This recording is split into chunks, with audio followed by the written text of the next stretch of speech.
Hi everyone. Today we were fishing. Right now we're in Michigan, and we're fishing the post spawn.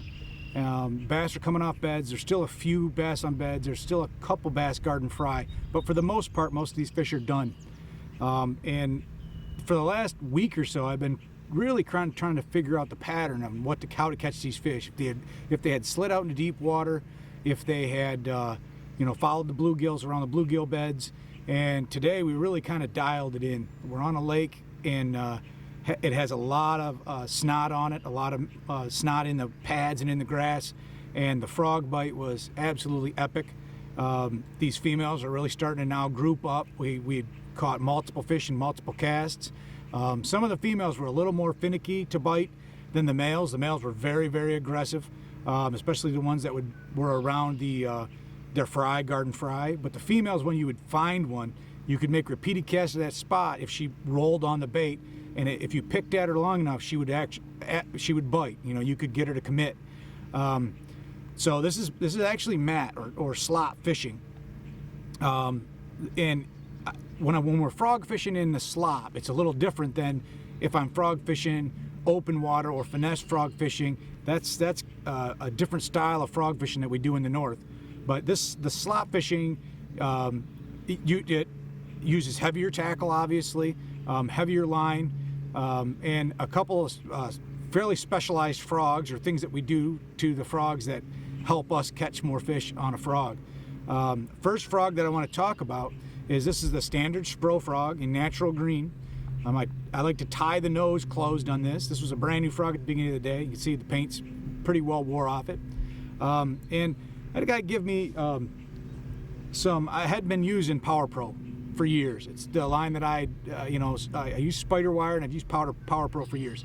Give me some 80-pound Sunline in the blue-green camo color. And after using this today, really, really impressed with this line. I know this is the line that Dean Rojas designed to do this technique to fish a frog with, and this is obviously his signature Kermit frog, quality Gamakatsu hook. But it worked out really well today. Very, very good line. It's a 4-carrier line, so it has a lot of grit to it, I guess. So it cuts the grass really well. It's a little bit, because it's 80-pound. I'm not using the 80-pound necessarily for the strength of the 80-pound, but the thicker the line is, the easier, more manageable it is. When you don't get as many wind knots, you don't get as many loops in your line, in your reel, all wrapped around your rod tip. When you're setting a hook on a frog and it comes flying back at you, it doesn't wrap around your rod tip because it isn't as limber of a line. But I found I can still really cast it a long ways. Using a standard frog rod, and the reel that I'm using in this application is the Daiwa Tatula 150, and I switched to the Elite Series in every application except for frog fishing and swim baits, and I stayed with my 150s in the frogs and the swim baits. And you can see that Sunline, that braid there. It's that camel braid, but really, really like this reel for frogs. It's a very good reel. I'm throwing it in a 7.3-to-1. I didn't go to an 8-to-1, so I still have a little bit of more power. One trick to doing this is make sure you fill your reel full. It'll help you get longer casts, get more leverage, and pick up more line faster. It just seems to work a lot better with the frogs. The other frog that we were throwing is this. This is a snag-proof frog, and this is the bleeding snag-proof frog. Now, on the Spro frog, it has a really good quality Gamakatsu hook in it. The bleeding frog has an upturned hook, and it has an owner hook in it, and this is a fantastic hook. The other thing I do with this when I'm fishing slop mats, this is a little heavier frog than the Spro frog, is you add a little weight to it by dropping some weights inside of it, and I also put a glass rattle inside of this frog that I slip into the center of this frog. So I'm putting a glass rattle in this frog. It's got that big owner bleeding hook on it. And this frog really, shined today in this cheese mats we were fishing. When we would find the fish, repeated casts, and this frog tends to sit more tail down, so it pushes the mat a little bit better in the heavy cheese than that Spro frog is. And the hookup ratio with that with that owner bleeding hook is just absolutely fantastic. So that's what we're doing.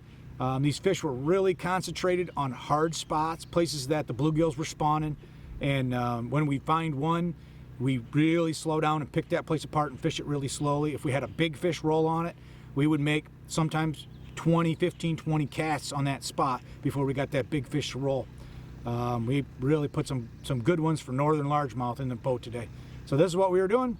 Hope you enjoy the video. Thanks a lot, and like, subscribe. Appreciate you guys watching. Thanks.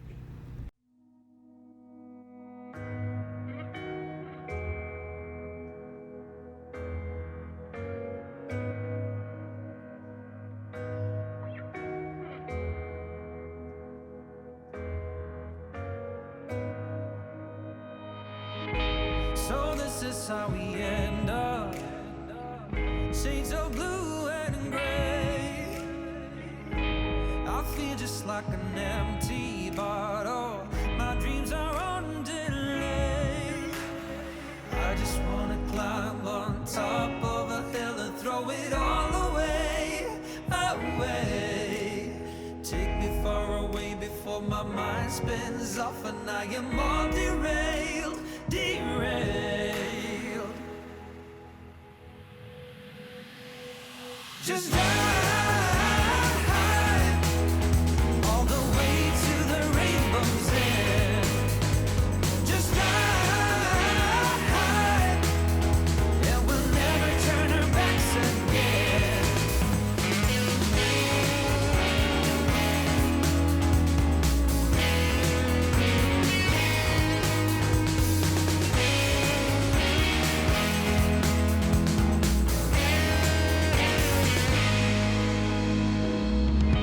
So this is how we end up. The game is set to